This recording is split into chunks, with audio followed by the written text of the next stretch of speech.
Hello viewers, నేను doctor Sumeena Reddy, gynaecologist and fertility specialist, Fertilica IVF, Hyderabad.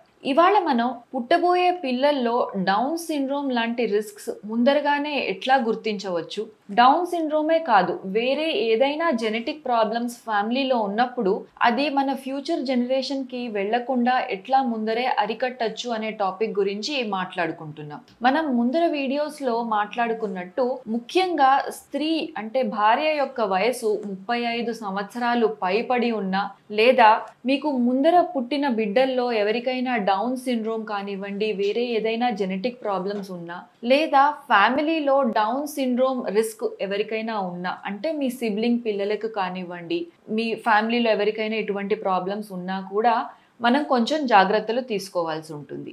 So down syndrome లేదా వేరే genetic ప్రాబ్లమ్స్ని ముందరగా గుర్తించడానికి 2 పద్ధతులు ఉన్నాయని చెప్పుకోవచ్చు. ఒకటి, ప్రెగ్నెన్సీ ప్లాన్ చేసే ముందరే మనం ఐవీఎఫ్ పద్ధతి ద్వారా ఆ ఎంబ్రియోస్ని అంటే లోపల ట్రాన్స్ఫర్ చేసే చిన్న బేబీస్ని టెస్ట్ చేసి అవి కంప్లీట్గా నార్మల్గా ఉన్నాయా అని చూసుకున్న తర్వాతే ఎంబ్రియో ట్రాన్స్ఫర్ చేయడం ఫస్ట్ పద్ధతి. రెండవది, ప్రెగ్నెన్సీ వచ్చిన తర్వాత ఎటువంటి టెస్ట్లు చేయించుకోవాలి. ఈ రెండిటి గురించి ఇవాళ మాట్లాడదాం. సో మీకు ముందర పుట్టిన పిల్లల్లో ఎవరికైనా డౌన్ సిండ్రోమ్ ఉన్నా లేదా ఫ్యామిలీలో డౌన్ సిండ్రోమ్ రిస్క్ ఉన్నా లేదా భార్య ఏజ్ 35 కంటే పైబడి ఉన్నా, కొన్నిసార్లు రిపీటెడ్గా మిస్క్యారేజెస్ అవుతున్నా కూడా మనం ముందరగానే పుట్టబోయే పిల్లల్లో డౌన్ సిండ్రోమ్ రిస్క్ ఉందా అని చూసి ప్లాన్ చేసుకోవడం చాలా మేలుగా ఉంటుంది. సో దీనికి మనం ఐవీఎఫ్ పద్ధతి ద్వారా ప్లాన్ చేయాల్సి ఉంటుంది. మనం అందరికీ తెలుసు, ఐవీఎఫ్ గురించి మనం ముందర కూడా మాట్లాడుకున్నాము.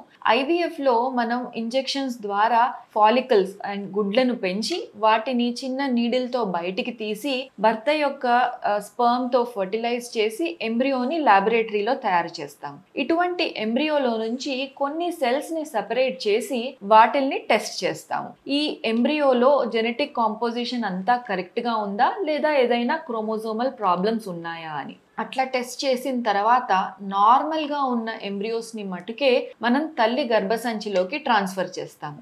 దీని ద్వారా మనం చాలా వరకు క్రోమోజోమల్ ప్రాబ్లమ్స్ నెక్స్ట్ జనరేషన్కి వెళ్లకుండా ఆపగలుగుతాము. దీన్ని ప్రీ ఇంప్లాంటేషన్ జెనెటిక్ టెస్టింగ్ అంటాము. ఇది ముఖ్యంగా మనం చూస్తున్న చాలా డిసీజెస్లో మనం ఈ పద్ధతిని ఉపయోగించవచ్చు. మీకు ఏదైనా ఫ్యామిలీలో జెనెటిక్ ఇష్యూ ఉంటే ఫస్ట్ ఒక జెనెటిక్ కౌన్సిలర్ని కన్సల్ట్ అయ్యి డీటెయిల్డ్గా ఇటువంటి జెనెటిక్ డిసీజ్కి మూలమైన మ్యూటేషన్ ఆర్ జెనెటిక్ ప్రాబ్లం ఏంటి అని తెలుసుకోవాల్సి ఉంటుంది. అది తెలుసుకున్న తర్వాత దానికి టెస్ట్ వీలవుతుందా లేదా అని డిస్కస్ చేసి దీని బేసిస్ మీద ప్రీ ఇంప్లాంటేషన్ జెనెటిక్ టెస్టింగ్ చేస్తాం. రెండవ పద్ధతి, మీరు ఆల్రెడీ ప్రెగ్నెంట్ అయి ఉంటే మీరు 12 వీక్స్ టు 14 వీక్స్ ప్రెగ్నెన్సీ మధ్యలో ఒక స్కాన్ అంటే NT scan and double marker అనే బ్లడ్ టెస్ట్ ద్వారా పుట్టబోయే బేబీకి జెనెటిక్ ప్రాబ్లమ్స్ ఉన్నాయా లేదా అని టెస్ట్ చేస్తాం. వీటితో పాటు ఈ రోజుల్లో NIPT అనే బ్లడ్ టెస్ట్ కూడా అవైలబుల్గా ఉంది. దీంట్లో ఏదైనా బేబీకి రిస్క్ ఎక్కువ ఉంది అని వచ్చినట్టయితే